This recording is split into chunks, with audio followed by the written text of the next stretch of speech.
Well, let's speak now to Yashika Dutt, journalist and author of Coming Out as Dalit, and she's live in New York. Thanks very much for coming on the programme. Thank you so much for having me. So I just want to start with this question that was touched on there that we just heard in that report, but why are these women in particular so often the victims of this awful crime? Yeah, because, we have to understand that Dalit women lie at the intersection of gender as well as caste. So on the pyramid of caste, as we see it in Indian society, Dalits lie at the bottom, but Dalit women lie at the absolute bottom. And also, there is this kind of entitlement that certain upper castes have at Dalits in particular asserting our independence or even our equality, as we just heard in the quote. So when Dalit women get social mobility, they get certain kind of financial independence, that is considered a direct affront to caste superiority. And like it is in this case, this is a crime that is conducted by Thakur men. Thakur is a particular upper caste in that area, and they had conflicts with this particular family, and that's how they taught the family a lesson. They could have just, not that it is acceptable, but this could have been only a rape.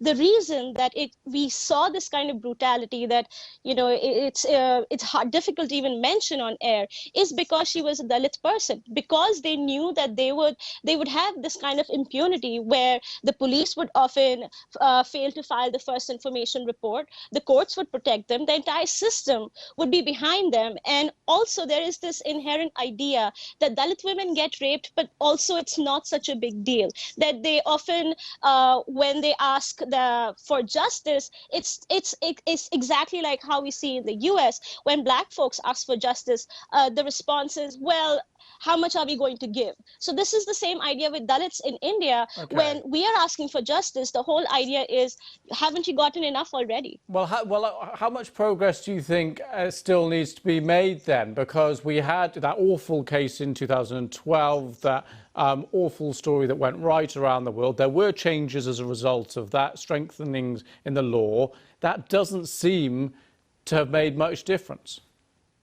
Yeah, absolutely, because the Nirbhaya law only considers gender. It doesn't consider caste. So when we talk about progress, the law has to consider caste as a factor behind sexual violence. And of course, even beyond this law, there are many other laws that we have in India. The problem is that they're not implemented properly. And that is a failure of the system on a whole, whether it's about the police, whether it's about the administration, or even how the media in India reacts to this cases like this. The girl in question was suffering and fighting for her life in a hospital in New Delhi for over 15 days. It was only when she died that the media gathered the story, and now they're trying to cover it. So, one question as a journalist, I wonder, why is the Indian media so slow in talking about atrocities against Dalit women, and why are we valuable only after we die? Okay, well, thank you so much for coming on, talking about this really important but very difficult issue. Yashika Dutt, thank you. Thank you.